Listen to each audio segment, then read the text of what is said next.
He was Hollywood's golden boy, tech investor, family man, and everyone's favorite prankster. But when Ashton Kutcher took the stand against Diddy, the mask shattered, and what he revealed could bring an entire empire crashing down.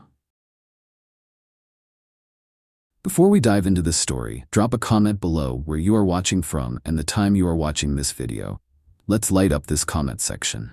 And hey, if you love celebrity gossip, you're in the right place. Tap that subscribe button right now. Hit the notification bell so you never miss when we drop the next chapter in these powerful, untold stories. Before a single word was spoken in court, the room crackled with tension. A federal courtroom in Manhattan, thick with anticipation, prepared for testimony that would rattle the very foundations of Hollywood. The judge called the next witness.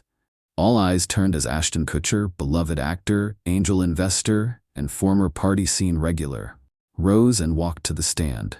He didn't look like the Ashton everyone knew from sitcoms or tech panels. Gone was the familiar smirk. He looked smaller, subdued, his tie too tight, sweat beading at his brow, eyes darting like a man stepping into a storm with no umbrella. And in a way, that's exactly what he was doing. Facing Sean Diddy Combs, a once untouchable mogul now on trial for charges including sex trafficking, organized abuse, and conspiracy, Ashton wasn't just there to show up. He was there to confess. To confront the past. Millions had adored Kutcher as the fun-loving jester, the romantic heartthrob, or the forward-thinking tech guru. But the man before the court now was stripped of all roles. He was a witness, one who had seen too much and said too little. He began slowly. The room held its breath. "I was friends with him," Ashton said of Diddy. "I looked up to him." But admiration turned to discomfort over time.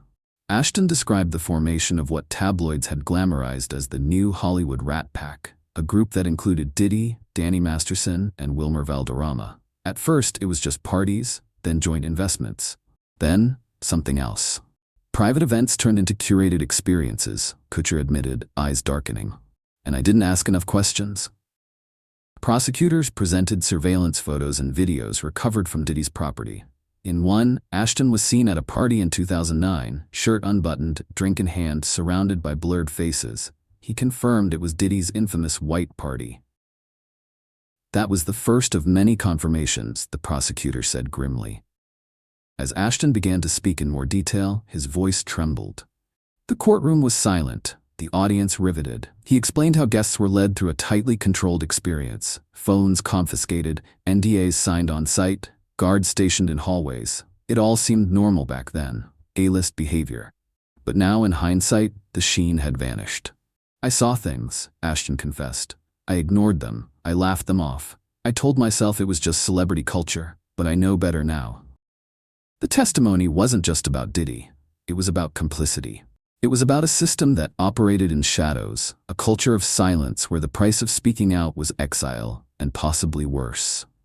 By the end of the session, the court no longer saw Ashton Kutcher as the affable prankster or Silicon Valley darling.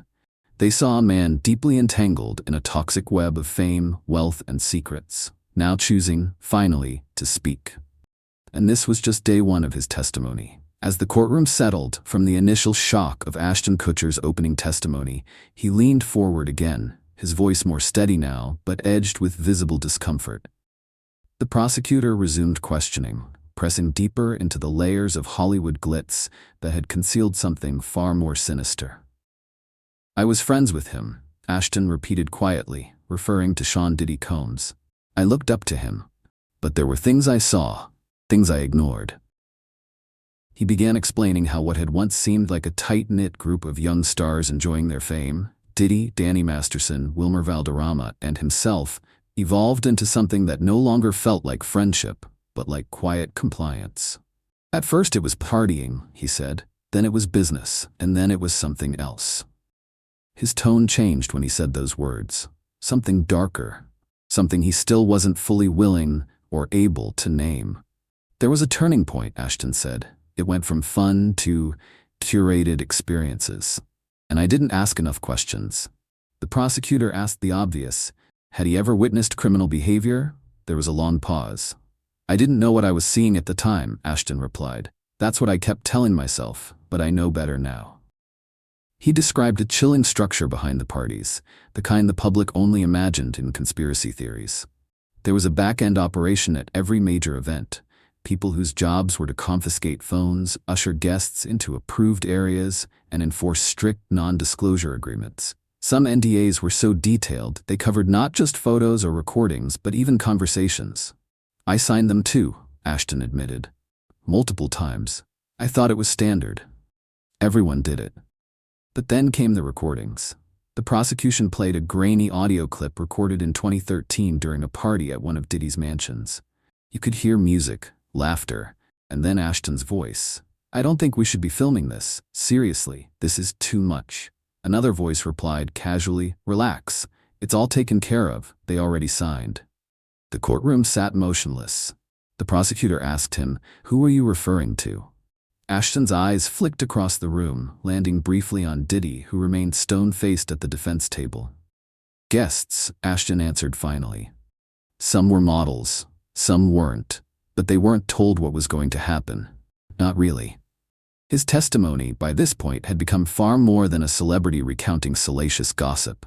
It was a confession, not just of what he had seen, but of the role he played in enabling it. He wasn't just a bystander. He had once been an active participant. And now, he was trying to reconcile that truth in front of a judge and a jury. He began recounting the dynamics of what tabloids dubbed the new Hollywood Rat Pack. It was me, Diddy, Danny Masterson, and Wilmer Valderrama, he said. We called it a brotherhood, but looking back, it was a machine. He described what, at the time, had felt glamorous. Chartered jets to secret locations, all-night parties and sprawling mansions with no clocks, no windows, and strict control over who came and went. But now those stories didn't sound exciting. They sounded predatory. There were entire rooms at those parties where only certain people were allowed in, Ashton said. You had to be approved. I didn't ask who was doing the approving. The prosecutor pressed again. Had he seen anything illegal? Anything exploitative? Ashton's voice cracked slightly. Not with my own eyes, he said. But I heard things, and I ignored what I heard. I laughed it off. I told myself it was just rumors. He recounted one incident in vivid detail, a private yacht party in 2012. Diddy arrived with a group of young women. Most of them were models or influencers, Ashton said. He told me they'd all signed, that we were safe. I remember laughing. I shouldn't have. He went on to describe how the dynamic within their group began to shift. Danny Masterson got darker, more controlling, more paranoid. Diddy and Danny grew closer. There was a growing sense that the Rat Pack wasn't just a clique, it was a system. Then the court played more footage. It was from the 2009 White Party, co-hosted by Ashton and Diddy. Ashton acknowledged it was his idea, his brand. We were promoting charity on the outside, he said. But behind the scenes, we were promoting something else entirely. He paused, visibly emotional. You don't rise in Hollywood without learning when to shut up, he said. I was making millions. I had a brand, and I didn't want to ruin that. He described how guests who asked too many questions simply weren't invited back. There was an unwritten rule book, a guest list and a blacklist. You don't cross Sean Combs. Everyone knew that. He shared a chilling anecdote. A female guest once approached him after a party, shaken. Something had happened. He asked if she was okay. Her response was haunting. They told me not to talk. That stuck with me, Ashton said, tearing up slightly. I'm here because I was part of the circle. I saw enough to know something was wrong, and I didn't do enough to stop it. The room remained silent. For a moment there were no questions, only the weight of what had been said. Ashton Kutcher, long seen as the charming goofball, the family man, the unlikely Silicon Valley insider, was peeling back a layer of Hollywood so dark and well-protected, few ever dared acknowledge it. And as he sat there, finally speaking, it was clear. Things were about to get even darker. As Ashton Kutcher continued to testify, the courtroom hung on his every word. His voice, no longer shaky, had grown firmer. Not out of confidence, but necessity. What started as a reluctant admission had become a raw, unraveling truth. And now the cracks were widening. He began describing what came next, not the parties or the optics, but the fallout. Because stepping away from the power circle didn't come with a clean exit. As the years went on, my circle got smaller, Ashton said. Not by accident, but by design.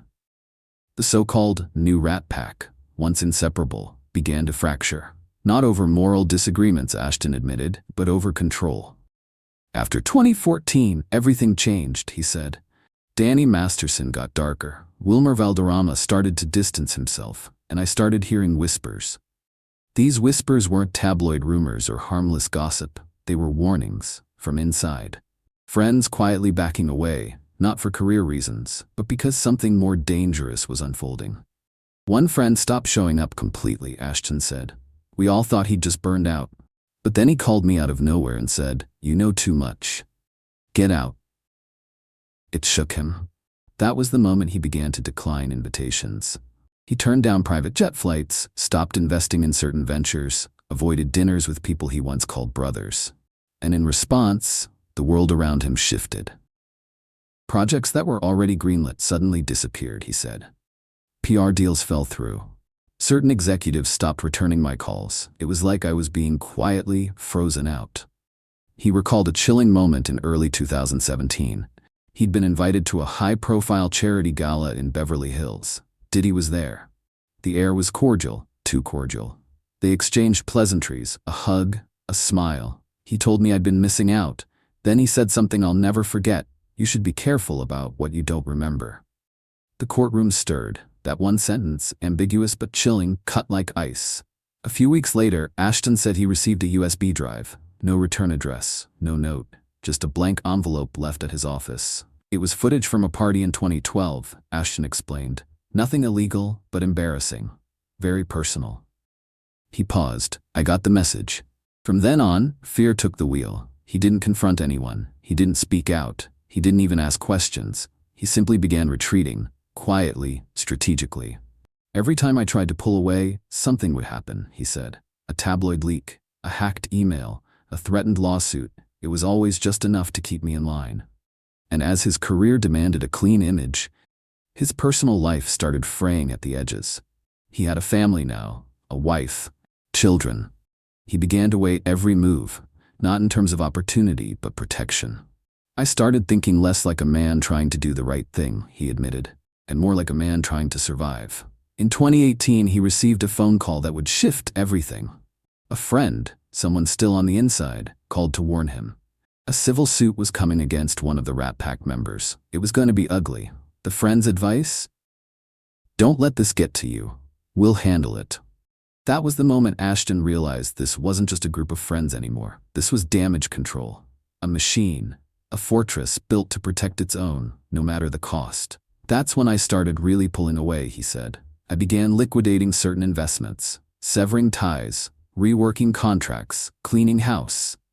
But even then, the shadow lingered. He couldn't shake the names, the faces, the whispered affiliations. He'd show up to meetings with tech founders or brand developers, and someone would inevitably mention Diddy in passing, always with admiration, always with that unspoken understanding. And all I could do was smile and nod, Ashton said, even when my stomach was turning. He described the feeling as being followed by a shadow. Not a threat, not a voice, but a presence. Something he couldn't shake because in many ways he had helped build it. I helped build it, he repeated, and I couldn't unbuild it. By 2020, Ashton had done nearly everything a man could do to clean his slate. His investments were branded as ethical. His social media was family-focused. His interviews leaned wholesome and controlled. The world saw a picture-perfect reboot. But inside, he was still running, and he wasn't the only one. The COVID-19 pandemic gave Hollywood an unintentional pause.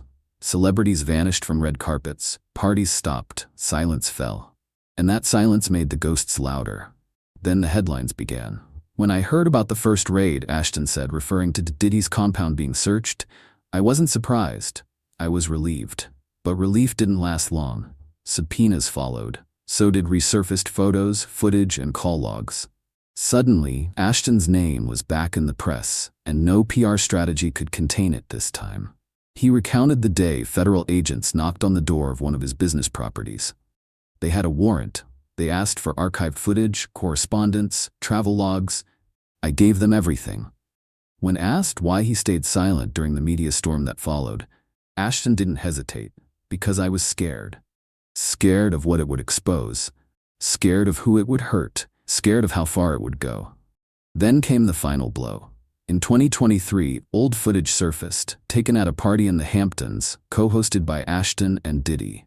The clip wasn't graphic, but it was damning. It showed influencers being led by handlers into restricted areas. And Ashton's voice could be heard clearly. "Just keep them calm until we start." He winced as it was played in court. "That wasn't what it looked like," he told the judge. "We were running a branding shoot, or at least that's what I was told." But the internet didn't care. The public didn't care. The story was already written. Endorsements vanished. Investment partners quietly removed his name from board lists. Even his wife, Mila Kunis, reportedly exploded in fury. "She begged me to walk away years ago," Ashton said. "I didn't listen." And then came the hardest part. The questions from his children. "Why are people yelling outside our house, Daddy? Why are there cameras on the lawn? Did you do something bad?" He broke down. There was no simple way to explain any of it. Because even after all he'd seen, all he'd done, all he'd hidden, the hardest truth was this: I couldn't even explain it to myself. The atmosphere in the courtroom changed the moment Danny Masterson's name was mentioned. Up to that point, Ashton Kutcher's testimony had already shaken the room. But now, it took a darker, more personal turn. This was no longer just about Diddy's empire. It was about a brotherhood, about loyalty turned into complicity. And it was about how far people would go to keep the truth buried. Ashton's voice dropped lower, almost reverent, as if he were stepping into forbidden territory. "Danny and I came up together," he began. "We shared everything: work, parties, investments. We were close, like family."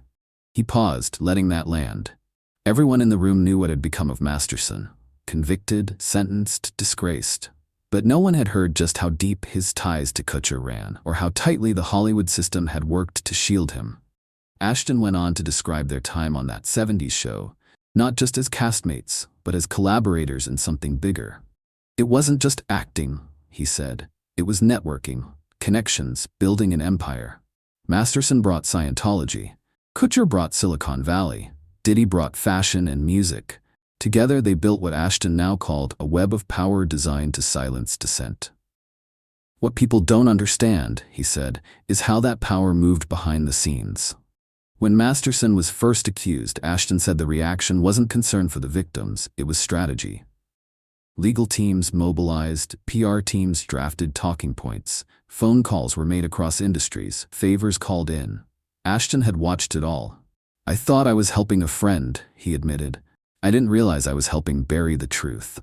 He described a disturbing dinner in 2017, just before Netflix dropped Masterson from the ranch. Held in the Hollywood Hills, it was supposed to be a private gathering, but Ashton recalled the guests: executives, producers, high-profile artists, and one of Diddy's lawyers. The conversation wasn't about whether Danny was innocent, Ashton said grimly. It was about how to keep everything quiet. The court was then presented with a chain of internal communications, emails and messages between Ashton and his team, where he appeared to offer media cover for Masterson. He didn't deny it. "It was optics management," he said. "I authorized it. I coordinated it." A document was shown from a PR firm Ashton had hired in 2018. It outlined a strategic campaign to flood search engines with positive stories. The targets? Ashton himself. Diddy. Masterson. The plan involved celebrity endorsements, red carpet appearances, and carefully timed donations to women's rights organizations. "It was all a distraction," he admitted. Smoke and mirrors. Then came the most haunting detail so far: a phone call in 2019.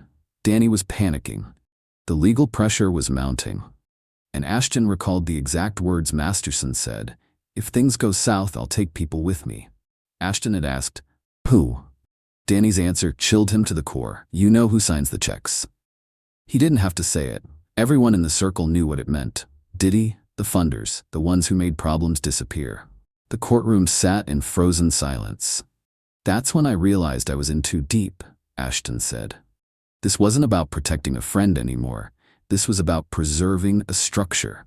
And I was part of that structure." He then revealed something few in the courtroom had ever heard of: the cleanup crew. "It wasn't a single group," Ashton explained. "It was a system.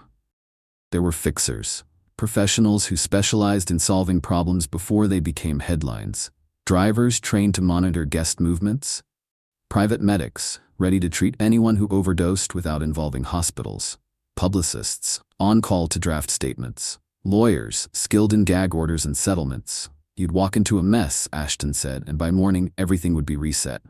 People paid, stories rewritten, sometimes memories too. He recalled a party overseas in 2015. A young woman had suffered a medical emergency in one of the side rooms.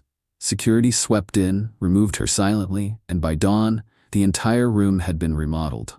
They literally rebuilt the room overnight, he said. Put up mirrored walls, covered everything like it never happened. The prosecutor presented financial records linking Ashton to a media consultant who had also worked on one of Diddy's fashion campaigns during the same period. Payments had been routed through one of Ashton's LLCs. Why? The prosecutor asked. Ashton stared at the floor. Because I didn't know how to escape. He went on to explain that by 2021 he had begun a quiet, methodical exit. He dissolved dormant businesses, cut off ties with Diddy's associates, deleted cloud drives with a decade's worth of photos and documents. You ever try to delete a part of your life? He asked, half to himself. The problem is, someone else always has a copy. The room was silent again. He looked out into the gallery and spoke not to the judge or the lawyers, but to everyone who was still listening.